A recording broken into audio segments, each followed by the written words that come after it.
Kenya's Poverty Report 2021, released by the Kenya National Bureau of Statistics, showed that 19 million Kenyans, about 38% of the population, live in poverty. 1 in 3 living in rural areas and 1 in 4 living in urban areas cannot meet their food needs. Metrin Bolonyua of Nairobi is one of those in need. She says she has slept many nights hungry with her 2 children. Najisukuma tu. Nasema hata iwishi ningepata kazi ningevumilia. I'm pushing on with this difficult life. Yeah. I wish I had a job. Food is expensive. 200 shillings isn't enough to buy a packet of maize flour. Bolonyua is among more than 50 people who receive dry food and vegetables on this day, enough to last a few days. Due to high food prices and a lack of employment opportunities, millions of Kenyans struggle to feed their families. Food Bank in Kenya was established in 2016 and collects food from large and small-scale farmers, exporters, supermarkets and other retailers. The organization's reach has expanded as the need for food increases. In the year 2022, we were able to give out to our beneficiaries, the very vulnerable people in the society, almost 500,000 kilos of food. To date, as we speak, in this August, we are able to donate out to our beneficiaries or give out what we have to our beneficiaries to a maximum of over 3,000 kilos every day. The organization has 3 distribution centers in Nairobi. People running homes for the elderly, teenage mothers and children come to this warehouse at least twice a month to collect food to keep the homes running and the vulnerable safe. There are other ways of getting food, but this food has been very useful to us. Since we knew them, they have been helping us getting food. So they cannot call us and we refuse to come food. And we don't have food right now. The food in Kenya, life in Kenya has become very expensive and getting food is not cheap. We rely totally on donors, on organizations like Food Banking and other organizations. So without them, we'd really not be able to run the homes. The hunger situation is expected to persist in the coming months in Kenya and elsewhere. Food Bank in Kenya has expressed its commitment to assisting those within its capacity. Mohammed Yusuf for VI News, Nairobi. All right, once again, we do apologize for that. That story is actually for food scarcity and the assassination, attempt and the ongoing violence in Ikido. That story will be following up, and keep it KUTV. Now we take another short break. When we come back, it's Sporty Action.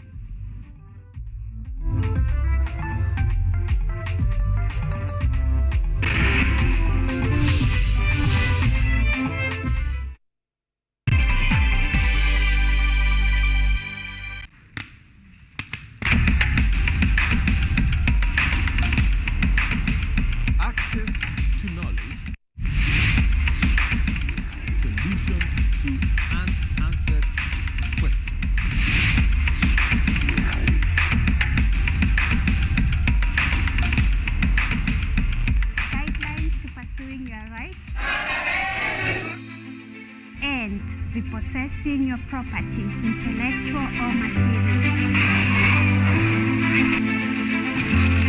This and more, only on Law Matters.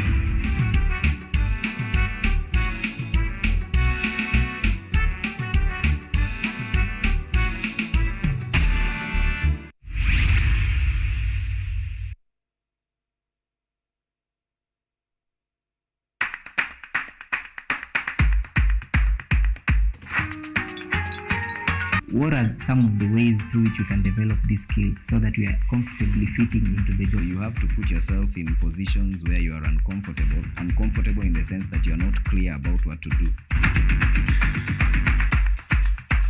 Because I used to work a corporate job before.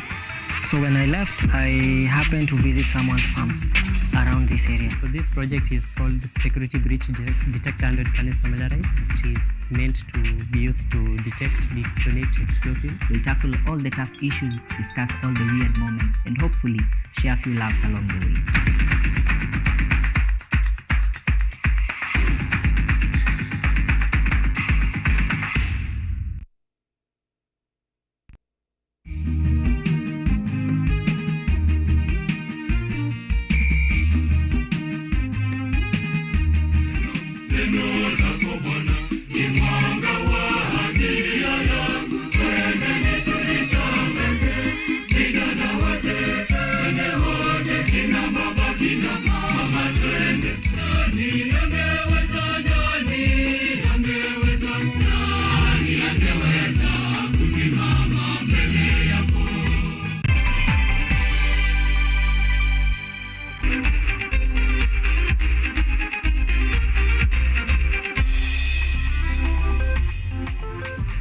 Right, welcome back, and now it's time for sporty action. Now, the Kenya Premier League side Kakamega Homeboys played to a stalemate draw against Libyan side Al Hilal Benghazi in the first round of Confederation of Africa Football Cup preliminary action stage at Nyayo National Stadium.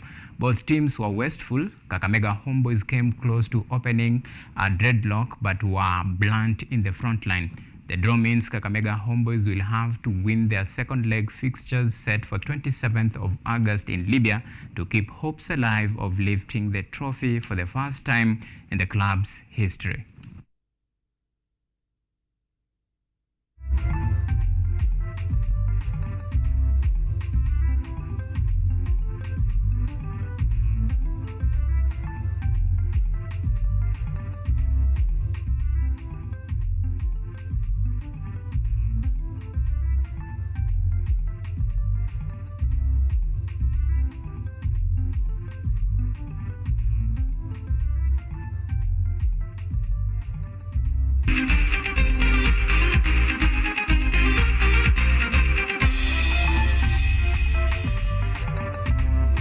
Right, that's how we wrap it. But before that, the Manchester United vs Tottenham, the match has ended 2-0 in favor of Tottenham. So Manchester United have been beaten, and Martinez on goal, then Sarr. Well, that is for the Red Devils.